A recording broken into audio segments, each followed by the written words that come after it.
नमस्कार दोस्तों, जय हिंद। तो आइए शुरुआत करते हैं। आज वर्तमान समय में इतना कंपटीशन टफ हो गया है कि उसको क्रैक करने के लिए तो काफ़ी मेहनत की आवश्यकता ही पड़ेगी। साथ ही साथ एक स्मार्ट स्टडी तरीका भी फॉलो करना होगा, जिससे आपको एक कम समय में एग्जाम को क्रैक करना है, ताकि आपको मेरिट लिस्ट में आने में तो कोई न रोके। एग्जाम तो सभी कोई पास करेंगे, लेकिन आपको इतनी भरपूर मेहनत करनी है ताकि वो मेरिट लिस्ट के लिए अपने आप को टेंशन लेना पड़े। तो आइए बिना देर करते हुए मैं नागपुरी भाषा के जो चैप्टर हैं ग्रामर के, मैं आपको कारक के बारे में पढ़ा रहा हूँ। तो आइए कारक के बारे में हम लोग देखते हैं। तो कारक में नागपुरी एवं हिंदी साहित्य के ग्रामर है, मैं उसे बोलूँगा जो संज्ञा या सर्वनाम के यौन शब्द के रूप में प्रयोग होता है, जिसका संबंध क्रिया के साथ होता है। चाहे वो संज्ञा सर्वनाम हो, जिसका कोई भी काम अगर खत्म कर रहा हो तो उसका संबंध क्रिया से होना चाहिए, तो मैं उसको कारण का कारक बोलूँगा दोस्तों। तो कारक के हिंदी में ग्रामर के व्याकरण में जो भी है, तो उसको मैं डिफाइन कर देता हूँ। कारक 8 प्रकार के होते हैं, जो हिंदी के हिसाब से मैं समझ लेता हूँ, फिर मैं उसको नागपुरी में बताता हूँ कैसे कैसे होते हैं। कर्ता ने कर्म को करण से संप्रदान को के लिए अपदान से अधिकरण में पर संबोधन हे हो अरे जी।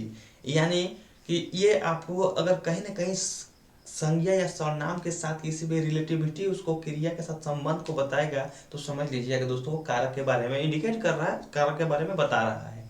तो जहां तक मैं बताया कर्ता ने, यानी कि कोई भी अगर व्यक्ति काम कर रहा हो, अगर ने से भाव आए तो हिंदी में होता है, लेकिन नागपुरी में नहीं होता है। नागपुरी में इसका प्रयोग जीरो होता है, यानी कि जीरो के रूप में कैसे, हम लोग तो बोलते हैं राम ने खाना खाया, हिंदी वाक्य। एक राम बोलते हैं राम खाना खा लिया, इसमें हम क्या बोलेंगे, राम खाना खा लेलक, राम खाना खैलक। यानी कि ने नाम का चीज प्रयोग नहीं होगा। इसलिए नागपुरी भाषा व्याकरण में कर्ता के ने में मत पकड़िएगा कि ने मिलेगा तो मैं पकड़ूंगा, क्योंकि ने यहाँ साइलेंट रूप से छिपा होता है।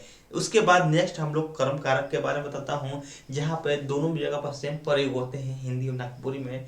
कर्म को, कर्म को। उसके बाद जैसे हम किसी के बारे में एग्जाम्पल के रूप में देखते हैं कि फेंकू गोलू के मरलक, केकरा मारा, गोलुआ के मार दिया। तो यहाँ पर के है, तो आपको उसके बारे में कर्म कारक के बारे में बताया है। तो अब आइए नेक्स्ट हम लोग कर्म कारक के बारे में पढ़ाई करते हैं।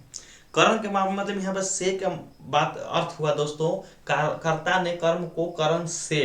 तो यहाँ पे आपने ध्यान दीजिएगा कि कारक में दो आपको आता है कारक, जिसमें कारक के टाइप में एक आपको करण से, अपादान से, दोनों जगह तो से कंजक्ट मिला हुआ है, लेकिन यहाँ पे करण से जो तीसरा पार्ट है कारक का, आपको संबंध के बारे में बताता है। जैसे मैं टांगी से वृक्ष काटा, तो आपको मेरे हाथ में टांगी है और अपने टांगी से जो पकड़ा हूँ, संबंध के परस्पर संबंध है, जुड़ाव है, वह दातुन से मुंह धोया। तो इसका जो संबंध है वो कर्ण कारक के बारे में आएगा।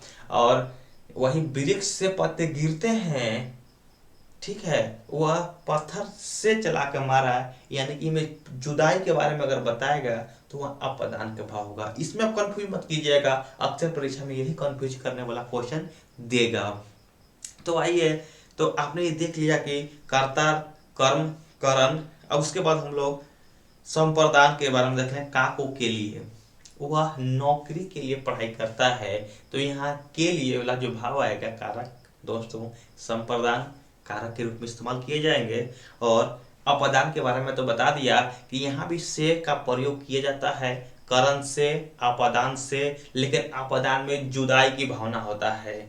जहाँ कर्म कारक में मैंने आपको परस्पर एक दूसरे से पकड़ कर बांधने वाला समझिए, कि जहाँ घुमच के कस के पकड़ ले है, करण के बात है अलग हट कर दिया, अपदान के बारे में बताया, ठीक है।